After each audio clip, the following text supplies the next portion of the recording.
Recently, my mother and I found ourselves lost in memories of the house where I grew up. We recalled moments from our childhood, little events that had happened to us or our neighbors. My mother's memory now is such that yesterday feels like a blur, yet she can recall in vivid detail events from 50 years ago. That day, our thoughts wandered back to our old yard, and soon our conversation turned naturally to the stories that had left the deepest mark on our hearts, events that had never truly left us. And then my mother reminded me of a truly horrifying incident that had occurred in the neighboring building. I sat there in disbelief, wondering how I could have forgotten it. That tragedy had swept through our lives like a steamroller, leaving nights sleepless and hearts heavy. Psychologists say our minds sometimes bury the most terrible memories, protecting us by pushing them far out of reach. Perhaps that's what had happened to me. Here's what happened. In the neighboring building lived a seemingly happy family, a husband and wife, Igor and Yana, with their 2 children.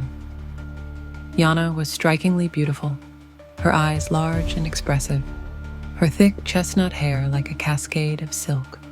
They appeared close-knit and loving, and for a time, perhaps they truly were. Until Igor met a new colleague at work. She was bold and brash, with peroxide-streaked hair and a worldly, provocative air that drew him in. And he fell in love. It must be understood that in the Soviet era, privacy was nearly impossible. Soon, the affair was known to everyone. Igor packed a suitcase and left for his lover, leaving Yana behind, pregnant with their 3rd child. A fact he knew but chose to ignore. As he departed, he told her coldly to deal with it herself.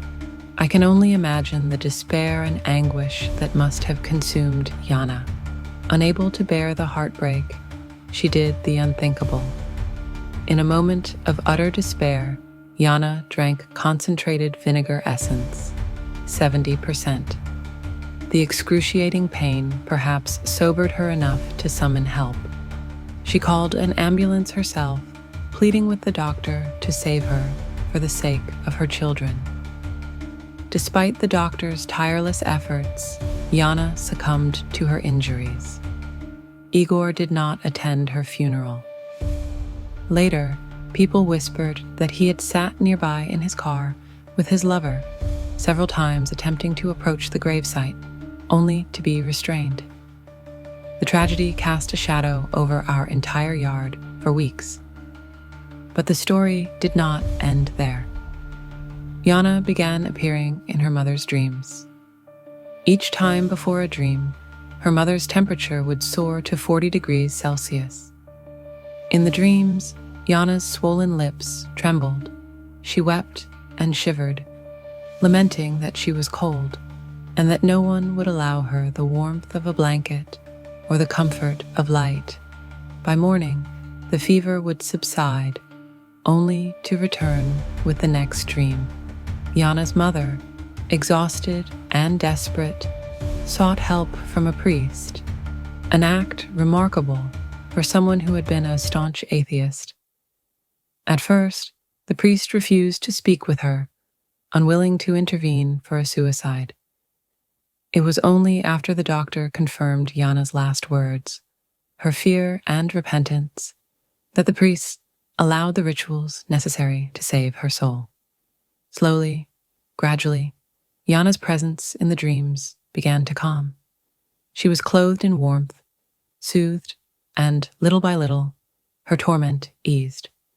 Weeks later, she returned once more in a dream, seeking forgiveness for the cruel choice she had made with life itself. What followed, I believe, was justice of a kind. Igor and his lover's happiness was short-lived. Igor, a man who had never smoked a cigarette in his life, was soon diagnosed with lung cancer. His days became a cycle of temporary relief and relentless suffering. His lover eventually abandoned him, leaving the city for good. Igor died alone, scarcely mourned. His children were raised by their grandmother, safe and cared for, spared from their father's shadow. The final time Yana appeared to my mother, it was on another anniversary. She held a little girl's hand, her big brown eyes wide and gentle, her chestnut curls bouncing. She smiled softly, telling my mother that all was well and that one day they would meet again. But not just yet.